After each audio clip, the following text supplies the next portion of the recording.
Welcome back, ladies and gentlemen, to the Unified Proving Ground Circuit Qualifier.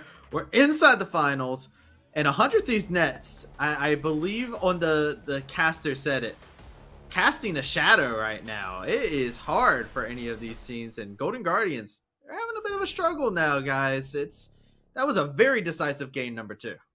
We were excited about the Riven, and we still got the Riven. But we didn't actually get to see that much Riven in that game. It was just Veigar the whole time. Insanity's way too good. You talked about them casting a shadow. Veigar, this little, tiny Yordle, is way bigger than anything else in this game. It's crazy. He's a 3-star Yordle Lord in this game for sure. It was disgusting. It was deleting people. I had one AP item, by the way, throughout the entire game. Just want to bring that up. But the Baby Rage Cage takes no prisoners. And, Cubby, you were looking at that game, seeing that cage get laid down, and you just were like, oh, ooh, as everything was hit.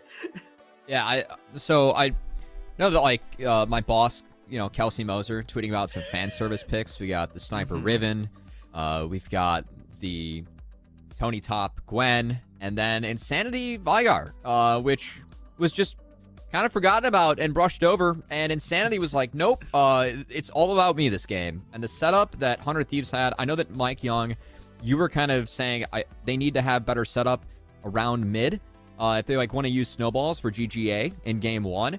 I think game 2, 100 Thieves did a beautiful job of seeing, the power of that, playing into that Corki and making sure that thing never got off the ground. Yeah, what 100 Thieves next did this game was exactly what I wanted GG Academy to do last game that they didn't do, which was use the setup mid champion, use that CC with the jungle and support gank, and repeat over and over. And they did that pretty beautifully. I have a special guest analyst here. Can we flip it over to a certain tweet that we had that we all ended up seeing? I feel like needs to be shown here. Sniper Noob. The one time he gets it, man. He's been waiting for this moment to debut it. Hey, he's infinite KDA on the Riven, so that's a fun stat we can use later, right? He didn't die a single time. He also didn't really get that many kills or anything, but no deaths. No deaths is the optimist take. Deathless on Riven has a ring to it. I mean, it's just as simple as that. And you can see the draft here. We were looking at how the draft came through, and you already talked about it. I want to throw this over to you, Kobe, because you were talking about the Veigar and how the cage worked. I was sold on a lot of things about GGA until I saw the Veigar pick. So, on the side of GGA, we talked a lot about Gwen. Tony now 9-2 on the champion, but 9-1 going into that game across all levels of play. We were kind of saying, we feel like this is really important, but GGA might be able to play into it and get that powerful Thresh, Aphelios, Jarvan in the first 3 that makes a blue side comp so solid, and that 100 Thieves was giving each of these games. GGA has yet to opt for that, and this time around, Sniper doesn't have to dig deep into his champ pool to find something that's good against Gwen. Yeah. And I feel like they just didn't get enough out of that bot lane, and a lot of credit to Donbray. I know that Donbray had a tough day yesterday, and game 1 on the Braum, you can only do so much, but after getting killed in lane by Chime Set, had a really nice recovery, 2 good roams mid, which opened things up for Insanity, and made it possible for him to go legendary this game. And the thing that I mentioned at the top of the show as well sort of is coming into play here, depending on what Golden Guardians wants to do, which is if they get into a situation where they are at match point against 100 Thieves, do they consider switching over to red side to try to get that top lane counter pick just to find some more momentum in the series? Because if they do get a win doing that, they still have to go back to blue side afterward, you have to believe, but just getting that extra momentum, proving that they can actually win against this team, which we already know. We know that this can be a really close series. It's going to be really valuable for them. It's something that they do have to consider. I don't know. I think I'm trying to hear from our production to see. They are red. GGA is red. Hey! I'm a genius. Big brain, gigabrain smats here. It's going to take a lot, though. I mean, we have some replays. I think we actually have quite a few of them to kind of show how this game just got unhinged. And we've been talking about Insanity. It's hot on our tongues. But Mike Young, this was just a setup. 100 Thieves Nets, they knew what their win con was. Yeah, for sure. I was generally impressed because it wasn't just an Insanity show. It was more of the synergy between the pathing, the jungle pathing with the mid skills. And then later on in the game, support got involved, made it even harder for the Corki. So here, we blew the flash, and then they come back again, and the next time it's just guaranteed. The repeat gank is just so deadly here. And the Veigar cage makes it so easy as well. It's just like everything flowing together super well. Like you said, that was just the first of many. We've got a lot of other plays that display this on top of it and just show just how powerful you can be when you relentlessly attack a lane like this. You get to see the effects of these attacks right here, right? This is just brutal. Poor Ryoma, right? I do like the strategy though, because here I do have to touch on this. This was a bigger mistake from GG. I draw up to comms. I think that Chime has to be the one that flashes first, as the flash EQ from Jarvan is really easy to react to. So when Iconic preemptively flashes, 100 Thieves just gets to reaction flash away. If Chime does the flash clap, that's a lot harder to dodge out on, and I think Iconic might have been able to dodge or combo off of it and make a play there. When they drop those two flashes, that does kill any tempo that they have to try and respond on the map as well. So the setup from 100 Thieves, not only does the initial play pay off, but they also win out on GGA's response, which just wasn't quite in sync. One thing that I'm quite impressed about from 100 Thieves next is just the mid jungle and support synergy.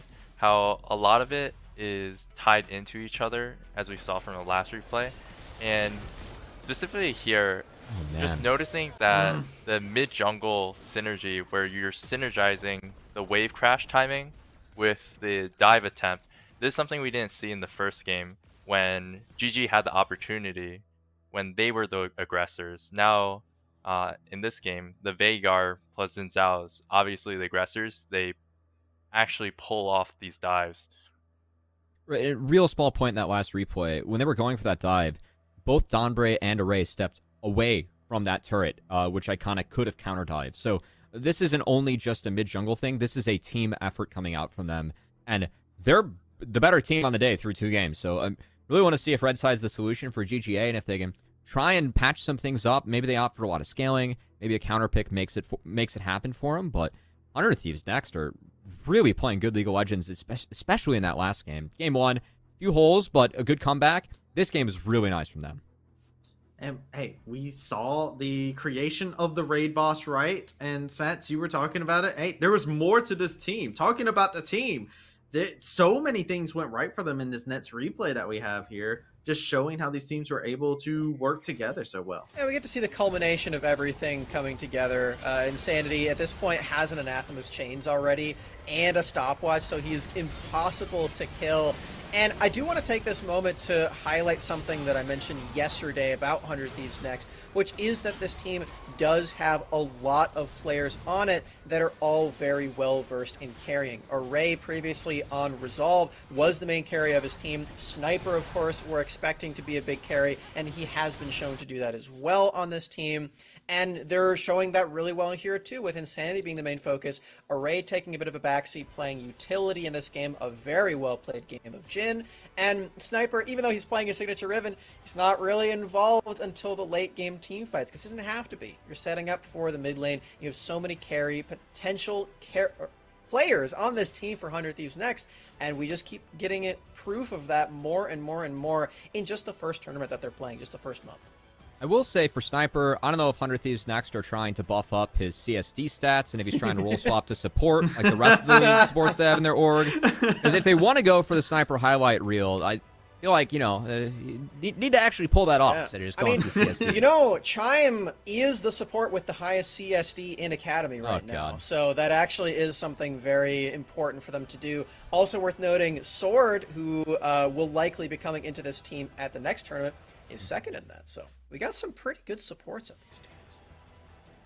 Mike Young, with all the hype, everything going into this, it's looking heavily like 100 Thieves Nets. They have Golden Guardians Academy number. If you look at this team after these 2 games, who is the threat? Who are you looking at that you're the most scared of from this 100 Thieves Nets roster? So actually, this might be shocking because I didn't talk much about the bot lane at all this entire best of 5, but they've been surprising me. They've won lane almost every single game, or in this case, they didn't necessarily like get first tower or get a lot of plays, but their impact in the game was more significant. I think the draft was really smart in this game too. You don't really need a hyper carry 80 carry when you have a Veigar and a Riven. The Jhin setup is actually super helpful. And I think the Nautilus just roaming and playing for the Veigar more than the Jhin when Jhin is just set up is also really smart. So I'd have to give my props more to the bot lane than the flashy solo laners actually. I like to hear it. Well, hey, it is possibly the final moment for Golden Guardians Academy. Their backs are currently against the wall, and 100 Thieves Nets, they're looking to push them straight through it. So with that being said, we got the lads on the mic. We got Deserates, we got Rebel Fots, and they're ready to bring us into game. So gentlemen, take it on away. We're not the boys now, Rebel, we're the lads, and we are ready to take this away, potentially for the last time. Golden Guardians Academy just haven't been able to keep up with 100 Thieves Next so far. Not in the slightest. It feels like 100 Thieves are able to sit themselves in a position where they're always comfortable in the late game. They're always comfortable in the 5-on-5 team fight. They're like, oh, we win that. Now we just get to do anything else we want, and it's your job to do something else, and Golden Guardians have yet to be able to find that. I'm hoping the swap to red side helps them on a couple of different verses. Number one, I'm hoping it gives them some kind of ability to counterpick jungle potentially, or give Iconic something that he's more comfortable in the one-on-one matchup with the jungle to hopefully put down Fnatic, or at least be more proactive than Fnatic in the earliest stage of the game. And they've got a counterpick for either Ryoma or for Tony Top in the top lane. Normally, I'd be an advocate of giving that to Tony Top in an attempt to get him going, but it seems like he and Sniper are decently similar footing, even when one of them is on a pretty superior or favored matchup over the other one. And so I'd actually prefer to see that go to Ryoma this game. And hopefully he has something that he can control the lane with, they could dive the lane with, and they could use that control to shift bot, shift top, whatever they need to do. Personally, for me, I'm definitely looking for much more early game proactivity coming out from Golden Guardians Academy, because that's something that's very much been missing in both Game 1 and Game 2. We just see a lot of 100 Thieves Next being able to establish themselves on the map, get priority exactly where they need to, and Fnatic just gets pushed into his own jungle without anywhere to go. It's been a difficult position that Golden Guardians have found themselves in, where it feels like their lanes aren't necessarily going horrible, but every time that there's interaction, 100 Thieves are the ones that are winning the situation, or 100 Thieves are the ones that end up on a pretty decent foot. The early game hasn't gone phenomenally for Golden Guardians. A lot of their lead just hasn't been something they've been able to transfer into something tangible. And so this game, to me, is all about setting yourselves a win condition that is obtainable for the side of Golden Guardians, because so far, that has really been their one big problem. They haven't been able to find a win condition, and they haven't been able to obtain that win condition by any standard at all. This game, you can see slightly different versions of bans that are coming out from both sides. The Ezreal ban, I think, is new from the side of 100 Thieves as well, which is of interest just because you're thinking maybe they really want the roaming champion for Chime in this game to have a massive impact across the map. So they're just going to take away that safety alongside the Caitlyn as well. In fact, 4 ADCs banned out here, which means Jhin probably has to rise a little bit in priority, and it's a question of where do you go to next. So a lot of banning away from the marksman champion pool, making sure Stixay can't be in that situation where he can stay bot lane and feel safe underneath his tower. And one of the things we kept talking about was enabling Chime to be able to roam out there. 100 Thieves have been able to stop that pretty handily so far, as they have locked into Xin so far over as their first pick. The retort from Golden Guardians Academy is going back to the Viego. It's I don't know. There's a position where Iconic knows what's coming, right? Like, you know Xin Zhao's getting first picked here. There's no way they're giving it over. There's no way anything else is coming out. It's going to Fnatic's hands. He's played it 2 games in a row. You know that's coming, so you go Viego, which is fine for Iconic because, again, he plays this champion a lot. He's played it in this matchup. He knows what he's doing. My problem with it is I feel like there are better picks to control early game. I like Trundle. Where's Trundle? Like, that would be a perfect pick for Iconic. Yes, you can't necessarily farm as crazy. You can't go. But you got Pillar. You get the interaction. You get the one-on-one up against Fnatic. Like, you have have ways to better control early game where the floundering has really come through. So this is, to me, speaking to Golden Guardian, saying, okay, Iconic is going to carry this game, or at least he's going to be up there in terms of carry pressure for the game, and they step back Stixxay. They say, okay, Stixxay, we're not playing to you, we're playing the Jhin instead. You're going to grab that one. He's had success on this champion. I'm not surprised they're going to try it, but this feels a little weird just because, again, our expectation was, hey, play to bot side all series, and they're still not doing it even in game 3 with their backs against the wall. This one kind of cracks me up. 100 Thieves next. Going to lock into Leona. Don Bray, I want to give him it as somewhat of a criticism, just grabbing the Leona. He always goes for, like, what is it, Nautilus, Leona. He tends to go for the tanky engages more than anything. He has a pretty shallow pool, but he's never really had to expand on that. He plays really well towards that playstyle and has been pretty well cemented into it, as the next lock-in for 100 Thieves next is going to be the Senna. So definitely a shakeup coming here, Dean. Absolutely is. I like the Senna specifically in this setup. There's ways to potentially aggress against this bottom lane. When you pair this with Leona specifically, this bottom lane actually becomes an aggressive one. Back when Senna was really meta in the years prior, especially when she first came out last year, or I think the year before actually, a lot of people were taking defensive lanes with her and things that were like farming, of course. Leona was one of the best lanes to play with her when she was a farming champion, because you don't play this champion on the back foot. You play it on the front foot. You want to aggress, you want to auto attack, you want to get those souls as much as possible, and Leona was the highest win rate combination with her between those two. Now, in fairness, Leona was meta, she was meta. It was a perfect combination of champions one way or another. This, to me, also, the selection of Rakan, while it's defensive for the Jhin, it's a little difficult as Leona to have pure sticking power prior to level 6 against a Rakan. You usually can slip out as both the ADC and as the support in that particular situation. It's a roaming pick. This is Chime saying, I'm leaving. I will not be here anymore. I'm going to go attack the rest of the map. We got to see that from Chime. Previous matches from Golden Guardians Academy have been won often off the back foot of both Chime and Ryoma, just getting those leads. First phase of the draft going to be done. Golden Guardians going with the Viego, Jhin, and Rakan thus far. 100 Thieves next. Xin Zhao, Leona, and Senna. So a lot of aggressive engage that we can get out of 100 Thieves next. They are going to ban away the Syndra and Gwen. Meanwhile, Golden Guardians Academy taking away the Jace. Akali focusing onto that top lane. Now setting up Tony Top to go back, and I know you kind of hate it, Dean. We've been seeing him play a lot throughout this tournament, not having the best success, but Renekton locked in for Tony Top. Listen, I get it, right? I get the idea, the identity of wanting a blind pick top laner like this, but I feel like you are picking this into the wrong person, and I feel like this is not the blind pick champion. There's a Camille on the board. You can take Camille. Camille might have worse counters, potentially, to deal with against Sniper, but I feel like taking Camille here is more comfort for Tony, right? Like it's about getting him into a position where he feels fine, and the Renekton has not been that for Tony over the course of this lock-in tournament or anything that we've really seen from him on this champion. So yes, it's blind pick. It's something we've seen him go to time and time again in this tournament, but to me, it's not an inspired top lane pick. I'm hoping they've got something really special planned for mid lane here, because Ryoma's got to pick up quite a bit of the slack in this particular setup. Okay, I thought for a second there. Yeah. I was like, are they actually, like, did they bait out the Grace top and they're going to pick Tryndamere into it, something along those lines? But no, instead they're just going to go to the Orianna. They're going for a very stock standard type composition here. They've got like a diver, actually multiple divers, set up like an Orianna Shockwave.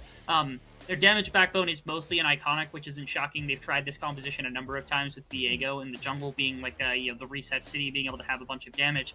For Golden Guardians, this does feel like also combat for a team fight setup, right? Like where you've got Shockwave, you've got a Rakan, you've got good AoE out of like the Renekton to frontline. You've got ways to try to combat in that 5-on-5. But ultimately, I'm not in love with what Golden Guardians is showing here. I'm kind of loving the combination of the Senna Corki. I feel like that's really difficult to deal with for Golden Guardians, because the only diver you've got is Rakan, and Rakan is going to get blown up or CC'd to death just because Leona's standing in the leg. I get very afraid for the top side, bringing it back towards the Renekton. Looking at the last times that Tony Top has played the Renekton, out of the last 5 games, he's only won with it once. It has not been a good pick for him. He's been struggling to be able to maneuver this champion, and he's going against Sniper, who now has a champion with carry potential on the Graves. It's very possible. Typically, the Graves is used more as just kind of, again, one of these brick wall type picks where it's like, okay, you can't really fight Graves in the early game. He's got a lot of damage from close range, especially as melee champions. He's going to build a lot of sustain. It's going to make it difficult for him to actually take a bunch of damage in the side lane. Ganking him is a lot more of the strategy, and this is where maybe Iconic could try to capitalize and find aggression into it. Although it wouldn't shock me if Fnatic decided to put some attention up to this Graves on the top side of the map, right? Oriana's pretty safe. Ryoma understands how to operate the Ryoma, or the Oriana, my apologies, in that mid lane matchup. And so it wouldn't shock me if Fnatic decided to go for attacking up towards Sniper or down towards the Leona and then play into the mid lane instead of what we saw in the previous, where they attacked for the Veigar. Just because of how easy it is for Corki to get out of this laning phase, but pretty much unscathed, especially against the Viego. That's never really been the early game pressure that we've seen from Iconic most of the time. It kind of blows me away that there's so many marksman bans and so many marksmen picked at the same time. You know, 100 Thieves next, already locking in 3 of them with the Corki, Graves, and Senna. Over on the opposite side, Golden Guardians Academy able to grab that ADC, able to grab the Jhin. But before we do head on to the Rift here, we do have to give a quick thank you to one of our sponsors, and that sponsor is going to be Skulls. Are you looking to upgrade your gamer gear? Well, look no further. Start 2022 off right with official unified esports merchandise brought to you by Skulls. Hoodies, joggers, jerseys, armbands, and a lot more coming soon. You have the skill, now get the swag. Skulls.com/collections/unified has everything you need. You're up, game on. Skulls. So, getting back into this, Dean, and the matchup up at hand, I want to know your personal expectations on how you see this playing out just off the draft alone. There's a lot of setup here, I guess, for Golden Guardians. I feel like they've banked so much on Chime here, just to try to get something going for them early in the stages of the game. I feel like Iconic has to get quite a bit of gold to be able to be a carry for this team. Ryoma, it does feel like a composition that could play into Ryoma decently, right? They've got Jhin for some utility on the bottom side, and he's pretty good at just kind of stonewalling in bottom lane, not falling to the wayside. On for the roaming as well to try to help set up Ryoma. If Iconic is around that area, they can really pinch for 3 members and try to put pressure onto Insanity and get something to stick the way that it hadn't in the first 2 games. But that's my comeuppance for this one. I feel like they don't really find that much success if they gank for the Renekton in the top side. I feel like getting your Jhin ahead isn't going to accomplish all that much in a game like this, just because it's you're trying to fight up against a Corki and a Senna who eventually could outrange you pretty easily and just put damage into you for free. So to me, the Oriana and trying to team fight feels like Gold Guardians are going for here, but that goes against what 100 Thieves have really been able to do very successfully throughout this entire series. So Golden Guardians, I guess they're just shooting for the stars on this one. All right, well, here we go, hitting the Rift potentially for the final time grand finals here for the LCS Proving Ground Circuit Qualifiers. Golden Guardians Academy versus 100 Thieves next. Let us know in chat who you think is going to win. I want to know what the Duck thinks is going to win. Let's see, which way does he turn his head? How do we get him to vote for us? Come on, producer. It did work. Make the Duck move. Make the Duck move. Oh! No, he looked at Ryoma. The Duck decided. That's a vote for GGA. The Duck thinks GGA. We have a series. We have a series, ladies and gentlemen. Oh, goodness gracious. That is this time. More importantly, though, if he gets that wrong, I guess we could call him a quack of an analyst. Dang. I'm sorry, it was low-hanging fruit, but it was worthwhile. I don't get to make like duck jokes that often, man. I don't even think it was that low-hanging. I just didn't see it coming.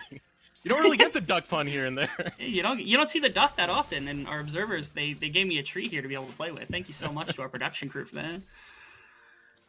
So starting off bottom side for both junglers right here. Fnatic going to start off on his red buff. Iconic just taking the blue buff start. Nothing insane to begin this game with. Both of them likely pathing up towards topside. Once again, the potential for topside, we talked about it quite a bit between Tony Top and Sniper and the types of volatility that these matchups can hold. I feel like this is actually the quietest matchup we've had throughout this entire series between the Graves and the Renekton. I feel like we're not going to get too much out of these two. Which is saying something, because last game we had a Gwen-Riven combination, and those two didn't do anything for the first 20 minutes of the game. And so now we're getting like Renekton Graves, and I feel like this is even less interactive. But this is the game where you're going to see like 18 kills or something along those lines. I'm utterly disappointed because we've had a Riven at this point. We've had a Jax at this point. Yeah. I'm still waiting for the Jax v Riven matchup. Oh. I would have preferred that. That would have actually been an absolute banger. And the problem is then the producer has nowhere to put the camera except top lane. It's like there are 4 other players on both teams on the map. Like you got to see everybody else a little bit. Picture in picture, Rebel. Picture in picture. It's just a constant picture in picture of the top lane matchup. No, there's a constant picture in picture of the normal camera, and the top lane matchup's the big one. Fnatic trying to prey into this mid lane, not going to find anything. Still pathing up towards that top side. Has plenty of camps towards that top side, so we should have a little bit of a meeting of the junglers. Mm-hmm. I think they spotted him there. Pretty sure that was the case. Ryoma very likely was able to catch him before he went through, and he was slowed down, which means there's an entire camp advantage for Iconic now, where like he's already done with Raptors and Red and the bottom side, and so far Fnatic is only just now picking off his blue. So if there's competition for the Scuttle Crab, actually Fnatic's going to be done, because Iconic came up here to likely hover for top lane in case of a gank, but appears as though that's not going to be the case. So just going to go to his Krugs and continue the full clear. Tony Top's got a wave in the nice position to not really get ganked, and Iconic just willing to give up the top side Scuttle Crab. Yeah, that's not as valuable as it was at one point. So Fnatic just going to be able to walk away with that one in his back pocket. Plus the reset from Iconic comes out a little bit faster. We'll see if he can do anything with that timer. I'm hoping he's going to be able to punish somebody. And you can see Chime's already out of lane. He's already gone. He's level 3. He's ready and raring to go. We said it during the draft. One of the goals is to get Chime out of lane, is to get him to roam, start impacting these other lanes. Already hovering over where Ryoma is. And Ryoma taking some pretty good exchange with this Insanity. It's always kind of deceptive to go against an Orianna, knowing she's a control mage, and sometimes you're just not really expecting the extra damage that comes on from those on-hit autos. I want you to note right now, Leona is here and Zinzao is here. No, he didn't see him! Oh, here he goes, going on to Tony Top, waiting for the 3-talent strike. There is the knock-up, and Tony, will he survive? He just dashes away, barely getting out of the auto. That was the coolest setup for a gank that I think I've ever seen, being able to use the Graves W to try to blind Tony so he wouldn't see Fnatic as he came out of the brush. It looks like it's not going to amount to anything, which is the Wind Beyond Lightning just a little too high on cooldown, but what a creative Okay. So earlier also, Donbray was pathing before we had the vision get toggled, and so I was worried that Donbray was on his way up and that he was about to arrive and they were going to have 3 people and Tony was going to waste his TP for what was a dive underneath the top tower, but fortunately not going to be the case. Nobody's there on the follow-up. They're not going to dive. Instead, it's just a full reset for Sniper. 5 minutes into this Insanity, trying to scope out where Iconic's being, seeing the attention put out from Fnatic. Iconic going to steal away some of those camps in the bot side, get more control towards that bot side. You can see Chime now kind of leaning out of lane, just looping around towards the try. Fnatic will be in that area as well. Nothing too big going to come of it. Not really. The two of them, I mean, again, Chime has roamed down just to try to put as much pressure on this bottom side as he can. He's claimed some vision control. He claimed also Iconic's ability to go in and take that Raptor camp as just a snag. In a game like this, if Fnatic's early pressure can kind of be thwarted by either Iconic being able to catch him out or Chime being able to catch him on vision, things like that, the slower pace does mean that the Corki's still going to have to come online, the Souls are going to have to get stacked for Senna, so maybe there's like a mid-game spike that is on the horizon potentially as Tony goes in for the top lane matchup. The Dominant's going to be popped, getting a lot of that additional damage in. Damage over time as well onto Sniper. Just chasing him out now, only looking to shove in the wave. You do have Iconic waiting around the tower. Sniper not going to stick around, knowing that that is a potential dive setup.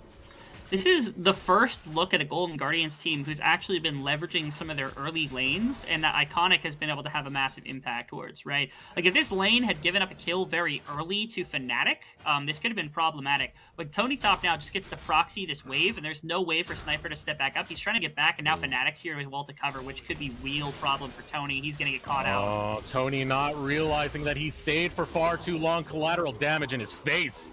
Fnatic picking up first blood. And Iconic not continuing to hover. Once he took that camp, he must have thought that Fnatic wasn't going to be able to come up here, or he thought that the timer would have been just messed up a little bit. So Iconic walks away as Tony Top is proxying this wave. He hangs out there, and they've got the 2v2. I feel like they're okay. Like, they are Renekton with a Viego combination. There's a lot of damage to be thrown in with that, with auto cancels, multiple auto attack type props, the Q, the W for Renekton, that kind of thing. But here, they just walk away, which is a tough position to be in. All right, that's a good question right there, Dean. I am not personally sure. I think I would go with Insanity. Yeah, if you had to judge these teams just by how threatening their names are. I mean, you have Sniper, Fnatic, Insanity, Array, and Donbray versus, like, Tony Top, Iconic, Ryoma, Stixay, Chime. I would probably have to say 100 Thieves have the more menacing names. Like, just in a vacuum, right? Like, if you had no idea who these players were, you were just reading these names off. Like, Sniper, Fnatic, Insanity, those three alone have very menacing names to work with. I mean, it's been reflecting quite well. 100 Thieves Next have been a terrifying team in North American Amateurs so far, you know. We're only a month into the new season, and just this one qualifier has shown a lot of their potential. Really has. Potential not only for just, like, the the team itself, the 5 players, like everything about them has actually gone extremely well. And this isn't even the fullest iteration of the roster, because again, Donbray is going to be stepping out for Sword, because Busio is now back to the Academy team, which means that this team, you know, they have a new support to kind of integrate when it comes to the next qualifier and in the next coming months, which will be, that's an interesting development to track, is just how well Sword will translate. But Sword's been having great performances inside of Academy, so you can expect that potentially to be an upgrade. What a play. Oh, that was so good from Donbray, able to get that Zenith Blade. Ryoma so low, doesn't fall though. There's the ultimate from Array, snipes him down. Another kill going over to 100 Thieves next. Donbray able to find the engagement into Ryoma. He's safe enough and he's positioned backwards. He's able to get out of that without taking too much damage. They don't have the most, but it is Array's ultimate that kind of confirms the elimination onto Ryoma right there. That is an amazing kill for the Senna to stag from all the way across the map, and now pressure immediately translates to topside. Ooh, nice use of the Crescent Guard to knock Tony back. Waiting to get those autos in. The minion's going to block a lot of that damage. The collateral damage goes out, but Fnatic absorbs too many shots from the tower. A good stun coming out of Tony top. Yeah, problematic right there. Not only the healing, the ultimate coming out for some additional bonus health, but like you said, pointed out, the minion wave coming in denied so much of the auto-attacking damage from Sniper that they really couldn't keep that going. I feel like that should have been called off pretty quickly, but at that point, Fnatic had stepped under the tower. He had taken 2 tower shots. There's no way he was getting out of that after the situation had come through. They would have had to be very proactive and say, like, okay, this isn't going to work. The minion wave's coming in. Don't seem to realize it in time. And opens up for Rift Herald because there is no Fnatic on the map. He's only just now coming back. Insanity has the package, but they're not even going to try to use that. They've got so many reinforcements here on the side of GGA Academy that they're just going to be able to muscle their way in for the Rift Herald. Well played. Now Stixay already hovering over towards the mid lane. Good move coming out of Golden Guardians Academy. Nice. We've got to take a look at that Zenith Blade. So beautiful from Don.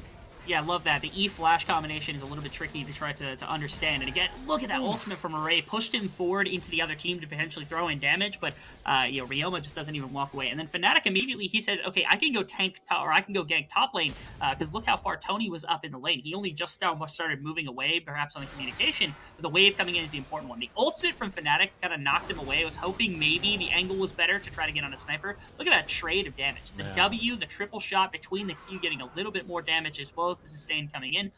Tony top is just too much of a health pool for those two to be able to accomplish in that back, or in that play. Tony able to get a kill, try and redeem this Renekton over on the top side against Sniper. That is Fnatic going down in that last exchange. Now Fnatic headed towards this bottom side, roaming out with Donbray a little bit. They're now starting to take a close look at this Drake. It is priority going over to Golden Guardians Academy in the bottom lane. It's going to free up Chime to start to walk out. Still hovering down is going to be Array, has no problem staying there, has no problems leaving Donbray to go roam on his own towards the mid lane. Yeah, interestingly, of course, with all the roaming that Chime has been able to accomplish, the first and only successful gank from a support was Donbray right there in the mid lane. So the best efforts were attempted to be accomplished, but Chime still hasn't been able to do what he wants. He has level 6 now, so he is far more threatening on this recon to be able to CC lock somebody, and I think that does have an impact. His warding in the bottom river as well has kept it so hard for 100 Thieves to focus on fragments, which has been a massive part of their game plan. What a stop of the back right there. It just kind of gets into his face. Oh, we love these 2 top laners. They're phenomenal. Feels bad, man. Good stop right there. Going to waste a little bit of time of Tony top, but he will take the recall nonetheless. Now Stixay over in the bot lane. Here comes the Solar Flare. Will be flashed away. Stixay able to get away with it. 100 Thieves posing a threat. I can appreciate that, because I think in a situation like that, if you burn Cleanse immediately afterwards, Donbray just goes for an E. You might have to flash anyway. Ryoma in the mid lane getting some great damage into Insanity. Tell Insanity trying to bide his time, watching out for that shockwave. Ryoma still able to land it. Ooh. And now Ryoma's going to be able to shove in this wave. TP is available for Insanity, though, and this means Ryoma probably gets pushed out. And that just confirms bottom river for 100 Thieves. I was about to talk about the fact that Golden Guardians have stalled out the first Drake for a good amount of time, and this has been the win condition that 100 Thieves have kind of built themselves on for the majority of the game. This is the first game where Golden Guardians have really been very competitive and trying to set themselves up, but once again, the win condition for 100 Thieves is available. Ooh, Sniper looking good up there in the top lane as the teleport comes in from Insanity. Rift Herald goes down. It's only going to buy a couple of plates. Not going to get much else on top of that as Insanity coming in at a clutch time, preventing that dive.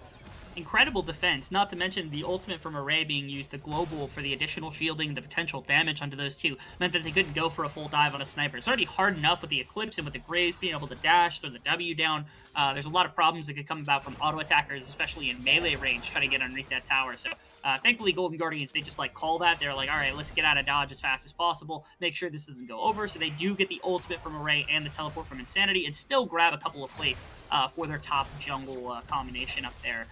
Still, the problem remains that 100 Thieves is really good in the later stages. They've got a good team fight that they've shown time and time again. The Senna and the Corki are scaling pretty much unfiltered at this point by the side of Golden Guardians, as well as the top lane going over. And the gold, we talked about it, or at least I tried to mention this before we got in the game. I feel like gold into Renekton really isn't going to accomplish you all that much in this game, and that's where good amounts of resources come from Golden Guardians, or a good amount of gold currently is with that kill and the 126 CS.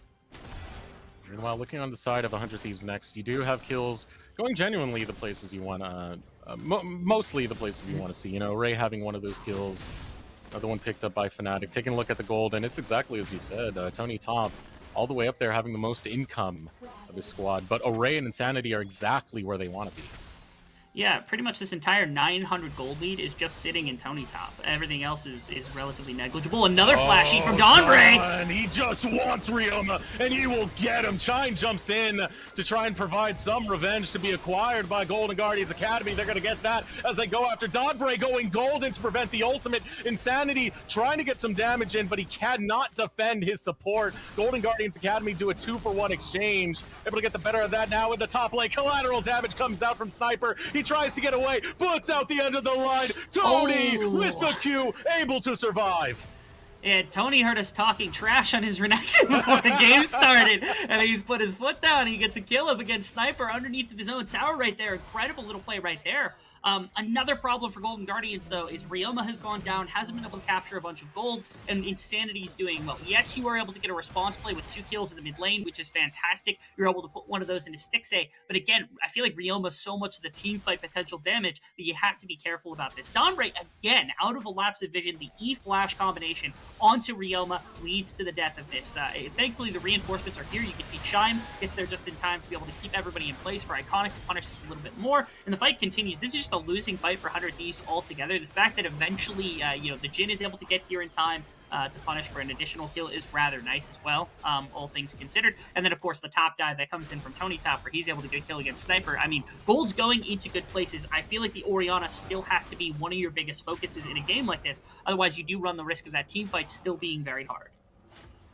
Top having a good display over there. The top side, Golden Guardians Academy now getting the gold lead. About 3K separating these squads as Chime starts roaming around towards the bot side. Zenith Blade goes out. Donbray able to find that one. You can see that gold lead right there.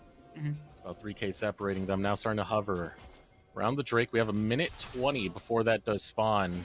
Ryoma and Chime walking together. This is kind of what we were expecting to see. We want to see more of this duo. We want to see more enabling of Ryoma. Starting to get a little bits of it. A lot of this is off of 100 Thieves next, going for these deep dives on the Ryoma, take him down. They keep giving something up thanks to a lot of those tower shots. So much of this game and so much of the series, again, we talked about how much they put into Insanity in the mid lane, and especially to shutting down other mid laners. When he's not absorbing a bunch, he's just able to stonewall really well. Insanity is unscathed in this game. You can see that. And the number of times they've ganked for him, they've also been able to put gold into Corki's pockets, which is fantastic as well. The big difference is, in this game, at least 100 Thieves are doing, or my apologies, Golden Guardians are doing better kind of controlling the map. Right there, they made a good decision. Tony Top pushed out top. That let them get Rift Herald, but now they get to go into bot lane and potentially contest for the Dragon as well, which is huge because they've got a powerful Renekton in the early game. They've got a powerful Viego as well alongside it, and they've got the kill onto their ADC. I feel like they don't want to give up second Dragon. It's a very weird place to be like, okay, you should fight here, but if your champions are strong now, fight now. Don't let them get to 2. Don't let them force you into a bad situation where you have to walk in and compete against the Dragon. This is a place where you can step in and say, this is our Dragon. We're not going to let you have it. We're going to start our own stacking game. And it seems like Golden Guardians are trying to play something towards that play. They did take a reset before Dragon spawned. Dragon is now getting taken, so they're just going to say, we're not going for the fight. We're going to put the Rift Herald down. We're going to try and grab that mid lane tower. It's going to be too much of a risk to try and contest when they weren't able to get the footing as quickly as they wanted. That tower will still go down in the process, though, but that is 2 Drakes going over to 100 Thieves next. just a tad slow right there. I like the intention behind it, right? You put down Shirley in the attempt to try to force onto mid lane and get some reaction out of 100 Thieves so that you can walk into the river and take the dragon, because a 3k gold advantage is good, but you lost with a 4k, 5k advantage in game number 1. That's not necessarily solidifying in your ability to win a game like this. 2 dragons, however, sets up 100 Thieves for a good position where they can start going for their dragon stacking and for their team fighting once again, but they can't stop it, because again, they're just a little too late on that draw. So instead, they take their gold, they take mid tower, which does open up quite a bit more for the roaming style, and that's going to punish Dawnbray immediately. Yep, Dawnbray completely locked down by himself in the jungle. Golden Guardians Academy are now getting more and more control of the jungle of 100 Thieves next as they start getting in that deep vision and start roaming from lane to lane. As they do have those outer turrets taken, they can freely just roam to these inners.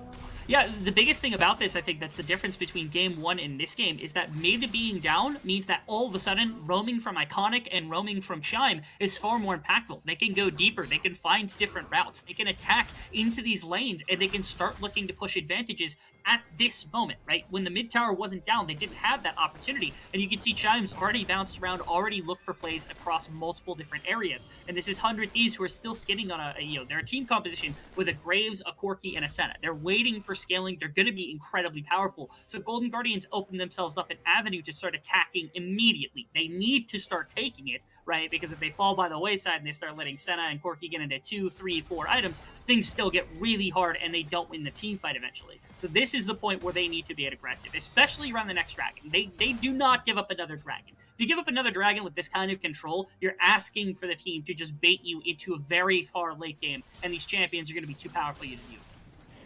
And you can see Golden Guardians are trying very hard to make this a reality. There's a lot of deep vision they've been applying throughout this game, and they've been setting up quite well for a lot of the objectives that they've been wanting to play around. Now sending Ryoma over to the bottom lane, you're going to have a lot of attention from Golden Guardians Academy towards this bottom lane. It's the only outer tower that still remains. Sniper trying to defend it. Might have been the wrong decision right there, but there is some backup coming, and it's coming very soon. Fnatic able to join Dawnbray. Insanity going to be able to join the fray as well. The tower is too low to be forfeit as Golden Guardians Academy able to take the final outer tower of the game. The cover is there for the side of 100 Thieves, but again, GGAR could have forced a fight when they don't need to, and especially because, Chime is a good diver, but he can get out very quickly. There's no catch potential onto him. Here, Dawnbray is effectively the only one that can really do that. I guess you can fish with like a W from the Senna, or you can go for Fnatic or something along those lines. But most of the time, you're using your body to go aggress, and that means that, the Child of Golden Guardians can focus down whoever dives in that case. So it's a little harder to go for more pick potential. They're looking for 5-on-5 setups, and when you don't give it over to that from the side of Golden Guardians, you're not going to give anything. You're going to make things more difficult for 100 Thieves to try to attain. You can see they're pinging towards Baron. They were pinging that right when they took that bottom tower, which is of interest. They don't have the fastest of fast Baron takes when they've got the Viego as like the damager. That's great, but they don't have like a consistent damage DPS. They don't have like a Jinx or something like that to be able to come out of the DPS. It's just the Jhin, which is good for confirming, but not as good for just like pure outright DPSing that Baron down. So holding the bot lane, Sniper against Tony Top, who has been having a good display. Talked about it earlier, 2-1-0 so far. Having a CS lead against Sniper, 20 CS lead thus far as well. With the way the state of the game is going, it's been slow control coming out of Golden Guardians Academy. That worry is still there, though. We have a minute until the Drake spawns, and that could potentially be another teamfight timer. We don't want Golden Guardians Academy giving that up. Puts 100 Thieves next in a wonderful spot. They are able to get that, again, 55 seconds before that timer comes up. This is, to me, the point where GGA have to prove to us that they're capable of winning a game, and the way they do that is by contesting and taking this dragon, right? They can't let 100 Thieves continue to just bully them away from the pit. They've controlled just about every dragon in the course of this series because that's been everything that they've wanted, and it sets them up for their entire game plan. Golden Guardians need to know that, and they need to say, this isn't happening. Like, you will bend to our will this time. We've got the gold, they've got the 4K advantage, they've got champions that spike faster. This is the time. This is where Golden Guardians just have to put their foot down, and they say, no dragon for you. It's not occurring. 100 Thieves can't find a team fight here. This is the time where you need to push in. 100 Thieves are baiting for the team fight. You just gotta take them on it. Take the fight. It's possible. A lot of these pokes are coming in. The attention is put towards Tony Top, though, who takes a lot of damage. 3-tailed strike looking to go through, but there comes the package through the middle. It's going to be a shutdown going over to Sniper. Your top lane is down. This is where a lot of the gold was allocated on the side of Golden Guardians Academy. Shockwave gonna whiff as well. Golden Guardians have given up everything to be able to get this Drake, and now it's going over to 100 Thieves. And they're so spread out. They're trying to find a good angle maybe for Tony Top to actually get into this fight from the mid lane. But all it does is it gives this opening for Donbray to find that pick. It gives this opening for Array to find this pick. That is the champion you should have been basing this entire fight around. It is a 2-item gore drinker renekted in the early stage of the game. This is possible. You get him on top of the enemy team. He's doing damage. He's sustaining. He's frontlining. He's doing everything. And they can't get him there. Right? Like, Golden Guardian just can't get to the setup. They can't push into the territory of 100 Thieves because I guess they just lost positioning altogether. And it's really frustrating because Golden Guardians, I feel like if they get a full 5-on-5, they're fine. They've got the damage for it. They've got the champions for it. And yet here they are. They get picked. They lose that they lose that interaction. They lose the dragon. And now 100 Thieves, they're back to being at the sole point. So many of the champions they've grabbed synergize so well together. There is a wombo combo dream that can be had if Golden Guardians Academy are able to get it. You were talking about the engage and setup. Chime and Ryoma can bring that to the front line.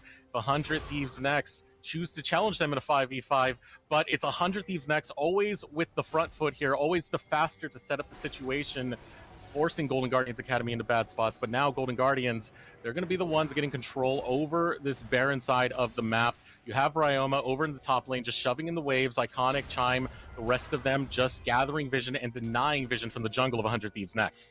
And Iconic now needs to step up. He's got so much gold on this Viego. He's 2 items in. He's 195 farm. This is the guy that needs to step up in the place of this series. He wants to play the carry. He wants to play the Viego. Get it done, man. Like, this is the time and place to show off what you can do on this champion and in his composition like this.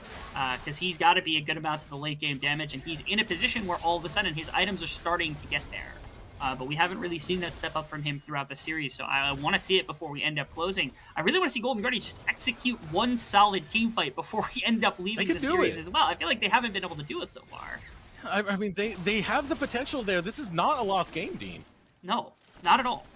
It's a position where Golden Guardians, again, I love the Orianna pick. I think the Orianna is going to do incredible things if you land a really good Shockwave when you've got a composition with effectively 3 marksmen inside of it. That's okay. You land it onto 1 or 2 of the marksmen, the team fight just loses so much air behind it from the side of 100 Thieves.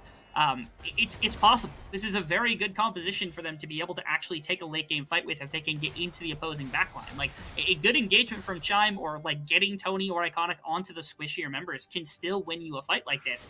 But 100 Thieves, they're comfortable with the way they've been playing. Golden Guardians are the ones that have to prove to us their 5-on-5 is good enough. And so far it hasn't been. So to me, I'm waiting for the prove it moment. I'm waiting for somebody to do something that's actually going to win them a game.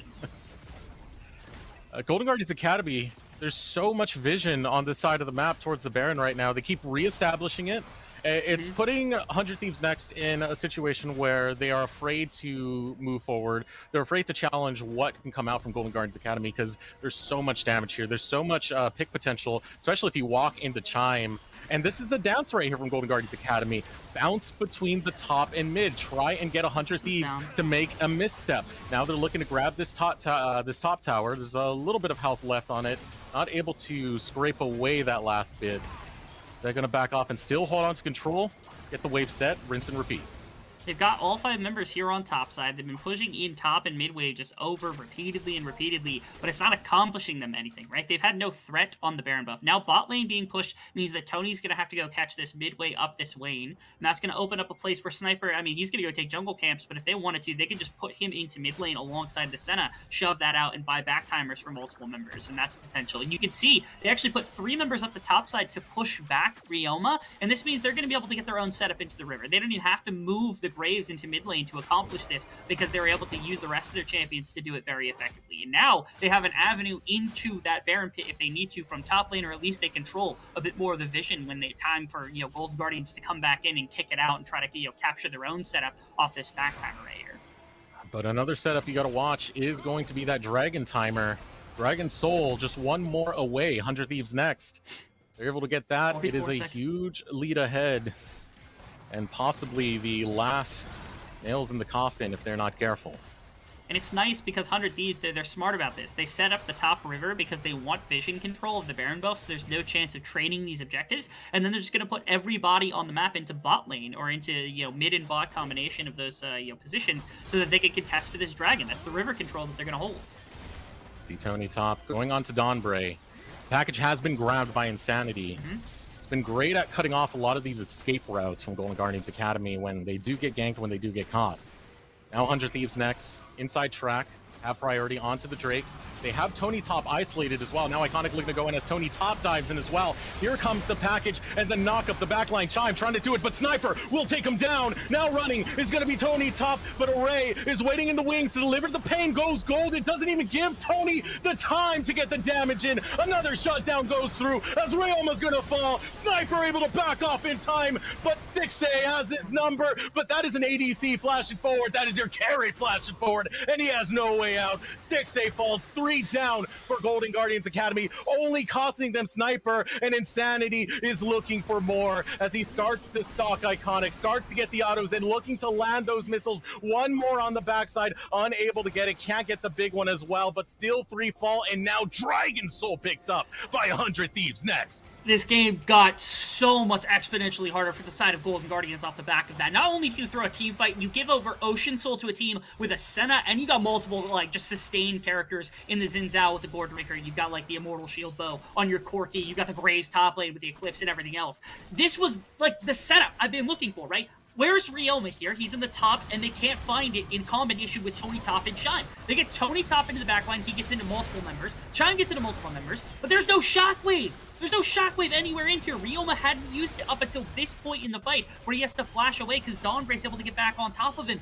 That combination of abilities, that combination of champions, is the whole crux of your team fight, and they weren't able to get the most pivotal piece about it, right? If that comes through, all of a sudden, maybe Iconic gets resets, maybe they're able to kill multiple members, the AoE damage might be enough to shove everybody out, but they can't get all 3 of them on the same page, and because of that, the team fight now falls to 100 Thieves. They get the Soul Point, they get all of these characters with more gold in their back pocket that are scaling towards the point that there's just no response from Golden Guardians Academy. 100 Thieves are looking for a clean 3-0 sweep in this series. Brutal coming out from 100 Thieves so far as they now start to set up towards the top lane. Outer tower still stands up there. They're getting their momentum, but Golden Guardians, they kind of see an inside track here. They're going to look to flank around, potentially catch out Fnatic in the process. 100 Thieves next. Clearing out, they have a lot of backup towards that top side. But Golden Guardians Academy, they're not taking the bait. They're going straight down the mid lane. They're going to walk down multiple towers. They're going to attempt to shove into the base. There's still 3 members top. 2 of them are backing right now, so it's just Insanity who has teleport. So it's going to be the trade of top inner for mid inner. To trade, Golden Guardians get some gold out of it. They get a little bit more, turret pressure out of it.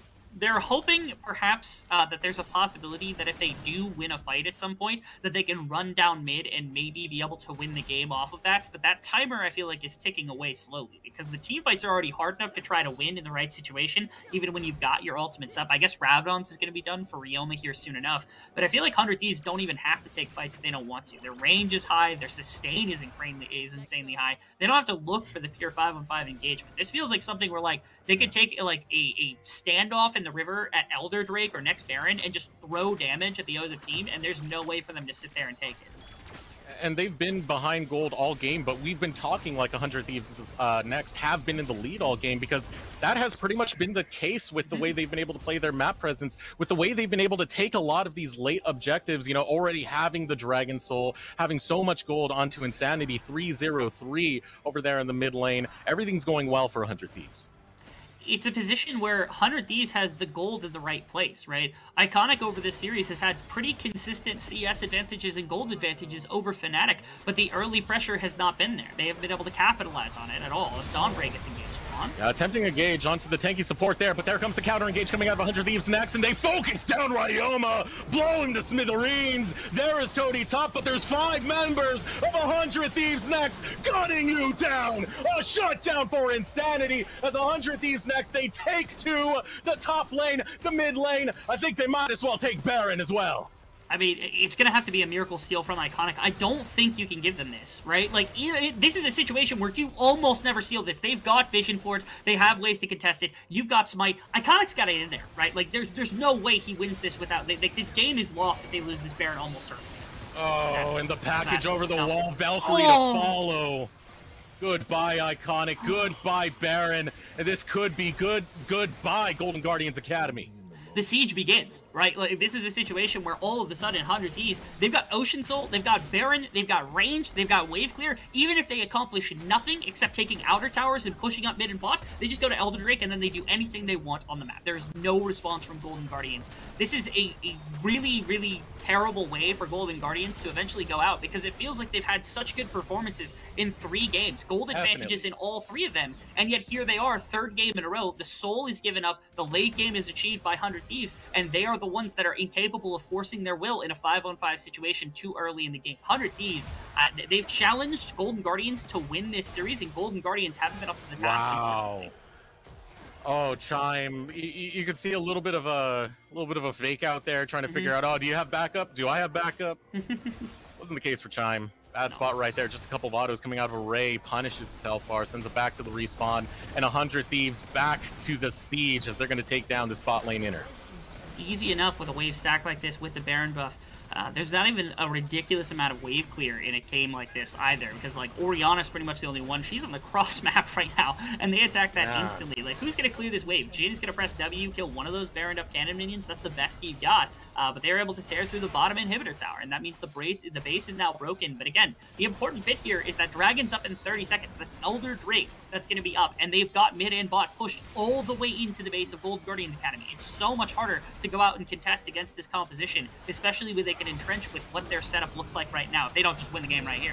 Dominus is popped. Tony Top going to try and beat the front line to tank. He gets knocked up by the 3-talent strike. Here comes the ultimate from Array, jumping over the wall. Will be Insanity, tries to find more, but it's going to be Ryoma who gets found in the process as Tony Top still tries to find the defense. He's still being that tanky boy, but the base is now in flames. Golden Guardians Academy are on their last legs. Iconic tries to cut the wave, but there's still a super minion wave coming in from the bot lane, and there's health bars completely depleted for Golden Guardians Academy. 100 Thieves next. This is an org that has dived into developmental, a premier org in North American developmental, and at the top of 2022, they present one of the most terrifying rosters North American amateur has ever seen. You could say that again, and you could say it again, and you could say it again. This roster, I mean, we've heard all about how it would compete in LCS, it would compete in Academy. They just brought down one of the top Academy teams right now in excruciatingly convincing fashion. That wasn't just 3 good games. It wasn't 3 competitive games that they won on a coin flip. That was 3 of the most dominating games I've ever seen, even when they're at a gold deficit. It is so hard to make your team look this good when you're down in gold. It's so hard to make your team look that impressive in every single game, but there was not a moment of weakness, I felt like, for even a single instance of the map from the side of 100 Thieves. How do you beat a juggernaut like that? We've had so many talks about this when it comes to confidence and arrogance, but it is pure confidence coming out from the side of 100 Thieves next. Sniper, Array, all of them. They said they were ready for Academy level competition, and Dean, they put their money where their mouth is. Everyone performing so well in this last one, you know, Insanity having some of the great flanks there, cutting off a lot of these escape paths. It was good stuff for 100 Thieves next, and they definitely deserve this win here. First place in the LCS Proving Ground Circuit qualifiers.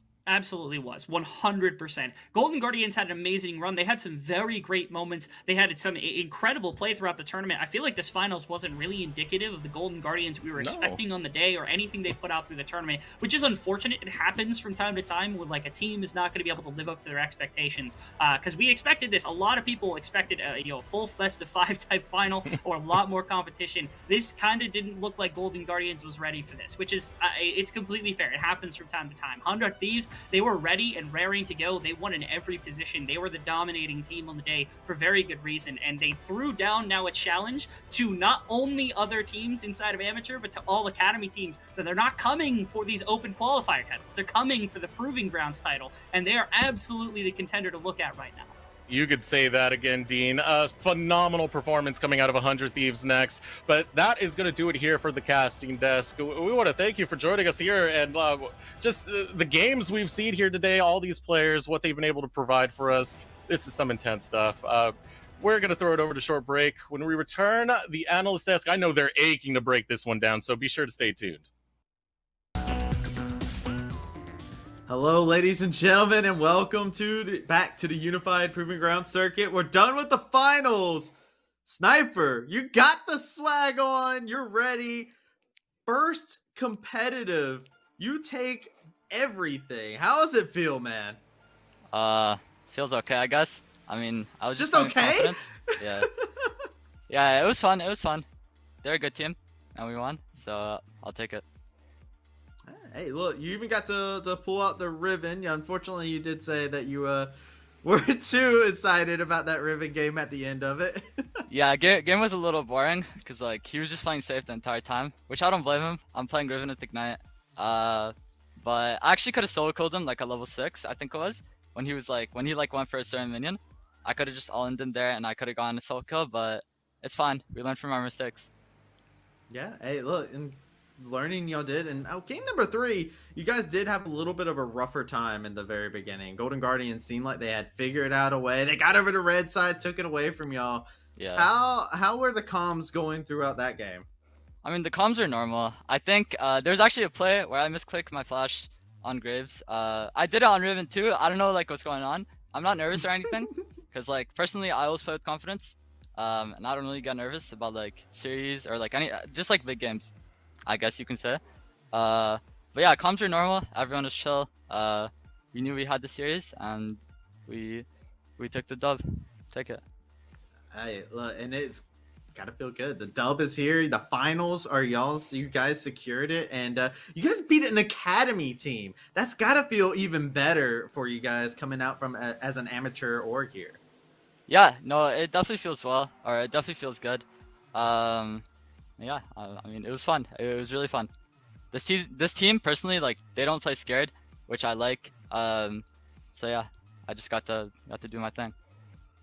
And Papa Smithy gave you guys some high praise too, so I'm kind of curious. How are you feeling about that? It said that y'all could take on just about anybody. Oh, I didn't see that actually, but yeah, no, Papa Smithy's been helping a lot. He's like the GOAT. And yeah, like he's just insane manager. I hear it. Love to hear it. Love to hear the support. Here, you guys the final. You got the Riven game. There were so many different storylines that got to come in here. Last thing for this right here, is this just the beginning of what is going to be some long-term domination? We heard the terminology, a shadow is being casted. Does the shadow continue to be casted here, Sniper? Even though I don't think I'm like LCS level ready yet, I'm honestly just like looking forward to playing the LCS. I don't like, I mean, amateur and academy, like both of them are like, they're obviously fun to play, but like I want to get to the point where I start playing versus LCS players, even like scrimming against them, right? That will definitely help me a lot. Yeah, you'll see us continue dominating amateur. Okay, so continue to dominate amateur. You guys have taken down one academy team. It sounds like you got your eyes set on a much grander scheme, though, going into wanting to look at the LCS to begin to dominate. Any last words that you would like to say to the people who have been tuning in, joining in with the 100 Thieves adventures? You guys have been ever so dominant here inside the circuit qualifier. Yeah, one thing before, Viper, he actually told me to play Riven into Gwen like a couple days ago, because I just stopped playing Riven completely, right? Because like, even if I don't play her for, let's just say like 5 months, I'll still be like the best Riven player there is, you know? Or like an NA at least. So, I mean... Better than Viper? Nah. His Riven's too goated. His Riven's too goated. But yeah, no, shout out to my family. Like, they're watching downstairs. They're watching me downstairs right now. Especially my dad. He's like been super supportive about all of this. Letting me play League, obviously. And yeah, my sister, all my brothers, my mom, they've just been really supportive, and I'm glad to make them proud. Hey, you're doing fantastic, Sniper. We love to hear it. Love to hear the confidence. And we're looking forward to seeing more of that in the future. With that being said, thank you for coming in for this interview. Congratulations on the dub to you and 100 Thieves next. That being said, we are going to go ahead and go over to our... Yep. As lads, we are here. Finals, a 3-0 from 100 Thieves next. I mean, Smats, I'm gonna just start with you real quick. You called it. I deserve the prediction crown from the caster predictions. If they let me predict, I would have beaten Orbital, I promise. Yeah. What can I say, man? 3-0. I had faith in the boys the whole time. And the faith is rewarded. The faithful have been rewarded. Okay, yeah. I was with you on that one. I believe. Man, you're just abandoning me like this. I thought we were getting along the past 3 games, Mike Young. Just being left out here to the Wolves. I'm just saying. I was rooting for my boys. Get this Academy caster out of here. He's biased. This is the amateur stream. I had a close series. Yeah. That series wasn't as close as I thought it would be. Honestly, game 3, though, Golden Guardians, it did feel like they were able to grasp a couple things to try and get themselves into the game. They had a good lead for themselves early game. It just, 100 Thieves were able to come back. They found their moments. And I feel like that's something that we absolutely need to highlight. As Golden Guardians were no slouch coming into this, but game 1, game 2, 100 Thieves had their number. And in game number 3, 100 Thieves just called them out on one thing, and it just felt like it just kept happening over and over and over again. Yeah, in all seriousness, Golden Guardians did have some really solid early games. They had the gold lead really solidly in this one as well for game 3.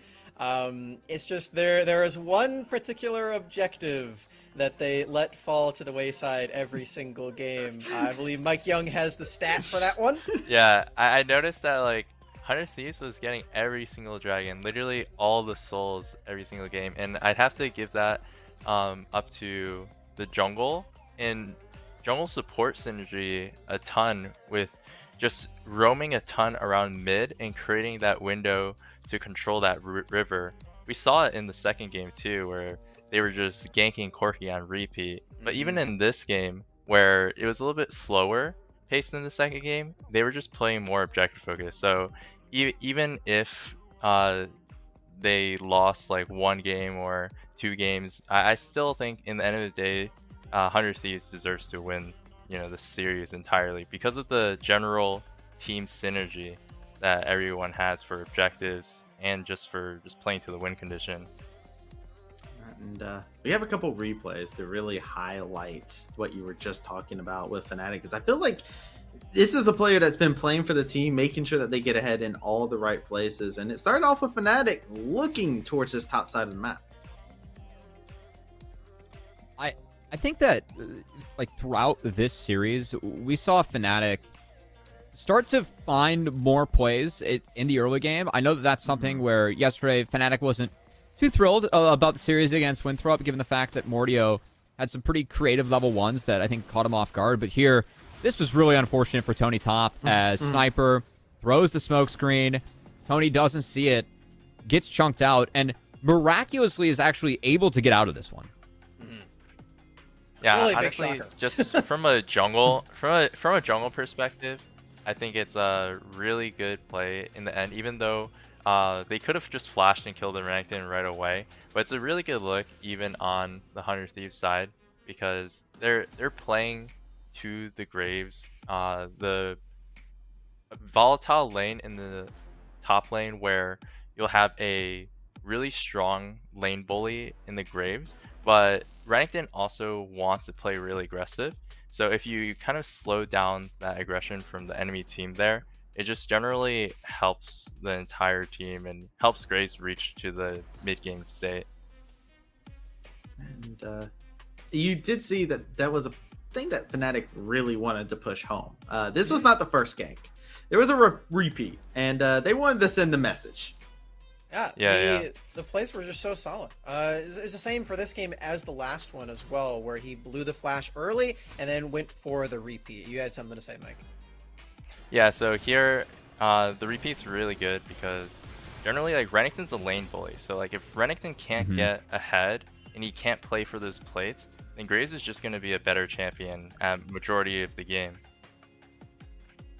And this is where 100 Thieves were looking good in a lot of different aspects here, and then they fell off. Golden Guardians did a fantastic job taking control of the game, using the tools that they had to make sure that they would get ahead and find different ways to do such.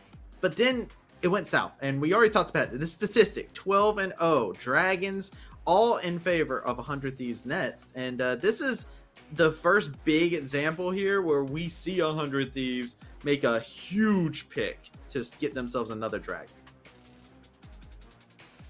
This replay was a bit of a mistake from Tony, as he is split from his team. Chime isn't here to help or shadow him, and him stepping up in that choke when there's no wave ends up just getting caught by a Ray. Chain CC down beautifully by 100 Thieves Next, and this is something that we saw throughout the series. The 12-0 Dragon, I think Mike Young correctly crediting the jungle support duo that 100 Thieves Next had throughout this series, but GG definitely made some mistakes around trading out Rift Heralds for Dragons, where game 1, Array got way more gold, and I think way more out of it than GG did with that first Rift Herald.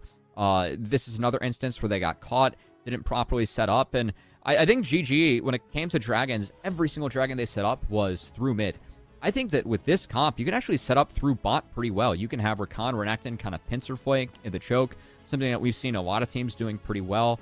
Specifically, KT, it was one of the ways that they upset Gen G rather heavily in their series in LCK yesterday. If anyone's been, or a couple days ago, if anyone's tuned into some games across the world. But I want to see GG, like, it feels like they just have some smaller things to clean up. And, I mean, we've seen this team kind of grow throughout all 3 stages of play. But there were a couple mistakes today that I hadn't seen from them the last couple weeks, and I don't know if that's because 100 Thieves Next were really just the ones to push them to their limits, or just wasn't their day. It felt like it was a storm, right, of all sorts of different things that were coming in, and unfortunately for Golden Guardians, it wasn't in their favor. And, you know, 100 Thieves, they know how to ride those wins. They were able to sail on to victory. And there's one last play here from 100 Thieves, which was basically them solidifying themselves to be able to get that 3-0 and get themselves into the finals. Mike Young, you were very high up on this play that actually happened from 100 Thieves. So I really like this play in general because they waited for the package timer specifically before even walking into the river. Like, I saw Insanity waiting in base just before the dragon spawned. And here the Valkyrie actually puts like a Rumble ulti down on top of 2 of their champions, even Rakan as well. So I thought it was just really well played by Insanity there with the Valkyrie package right there, and kind of setting up like a 5th Porky ability that just game changed that entire engage. I think this, alongside the Veigar highlight reel that we got in Game 2, really solidifies. I think we can all agree that Insanity was the series MVP for the finals. He really showed his experience. He showed that he is a very reliable carry, a very reliable facilitator, and just everything that you could possibly want out of a mid laner at this level, and perhaps above that as well. He really earned the victory alongside the rest of his team, but it's really hard to ignore a guy like this when we get to see Sniper's first Riven game in this series, and it's completely outshone by a Veigar. Just unlucky, I think, is the word we look for. And I want to look at another thing that was shown here. We got actually a nice little graphic of a heat map to kind of support some of this support conversation that we were having going on here, as we do have a comparison between Chime and Donbray. And I just want to highlight this. Look at where Donbray is on this map. I generally really like seeing a support walk with the jungle a lot. A lot of the times where I see the most successful jungle ganks is when you're only ever ganking when your support can move, so that you can dive mid lane, you can catch enemy junglers roaming alone. So it's kind of nice to see here. Actually, the biggest thing that I'm noticing for Donbray is that he never once actually walked directly bottom lane. You can see that there's no direct line from the Nexus to the bottom lane in the lane alone. He always went to the jungle. Yeah, that's pretty entertaining. He didn't do it top lane either, for what it's worth, but he was always trying to make something happen on the map. I think it's really cool. And props to Donbray, because he is a sub for this team, right? Yeah. Now that Busio's back in Academy, spoiler alert for this upcoming week, Sword will be playing with this team for the next tournament, and Donbray is teamless and just won. So really curious to see what happens with Don Braze. I think that he had a nice series, much improved from yesterday, and hope that we get to see him in the next Proving Grounds tournament as well. 100%. If he's LFT, yo, there should be a lot of eyes on Don Bray, especially with the accommodations that he's had inside of this. And I real quick want to throw it over to the caster predictions one final time. That way we can kind of see exactly where everybody fell today. I believe this is a Orbital taking it all thing, but I do want to go ahead and celebrate it. There you see it. Orbital is going to have the crown. Play-by-play's biggest brain, as we can see. I think that there were I'm pretty sure that there were 27 total matches if I did my math correctly. So 20 out of 27 is pretty good. Actually, I think he was 21. 21 before, yeah. That's pretty insane, honestly. Big ups to Orbital for getting so many of those correct. That's a pretty difficult thing to do. Now, of course, if you watch all the death segments, you'll know that I actually got all of them correct. But that's neither here nor there. You don't fact check that though. No, don't go back and see. I think I probably missed like. I think I missed like maybe. No, you missed none. No, missed none. No, don't worry.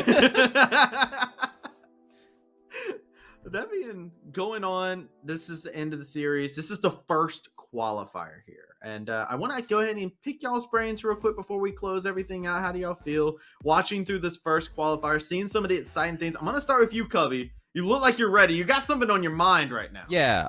I want to talk about some of the ramifications that we've seen today, as I think that this past week of NA League of Legends saw Jojo Pion and Danny make it to the finals. It was Jojo Pion's first tournament playing at the LCS level.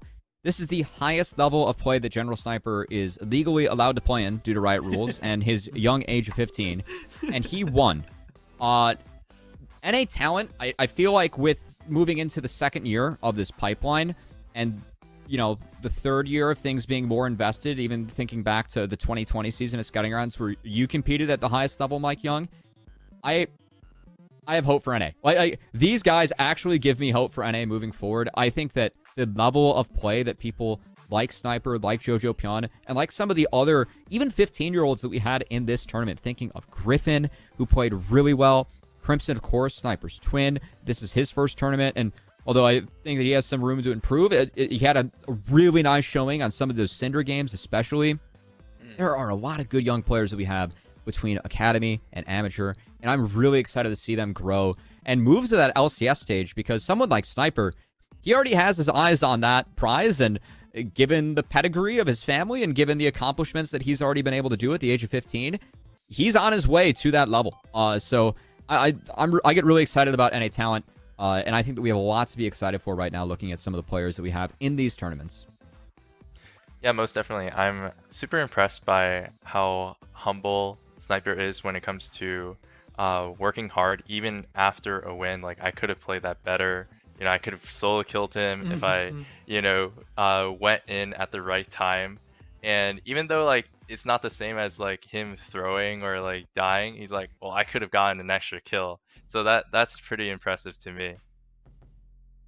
No, I can't say it better than these two guys. I'm excited that our first tournament of 2022 is all wrapped up. Big congratulations to 100 Thieves next. Like I said, I knew they could do it. I had faith in the boys. I can't wait to see what form they take with Sword on the roster in the next one. And honestly, if they're already 3-0ing Academy teams, the rest of them better watch out for Proving Grounds, because these youngsters are coming for the title. Papa Smithy said if they were an LCS team, they wouldn't be bottom 2. So exactly. Who knows? I love to see it. With that being said, thank you to everybody who came out and watched. Shoutouts to our casters, Deserates and Rebel Fatu, who gave us an epic cast on the day. Shoutouts to our production crew that have been doing phenomenal work, and our observers. Thank you all for tuning in to the first qualifier. And it's Travesty. I've been joined here with my lovely analysts the entire time. Smat's holding it down. And my absolutely phenomenal guest of Cubby and Mike Young. That being said, take care, everyone, and have yourselves a fantastic night.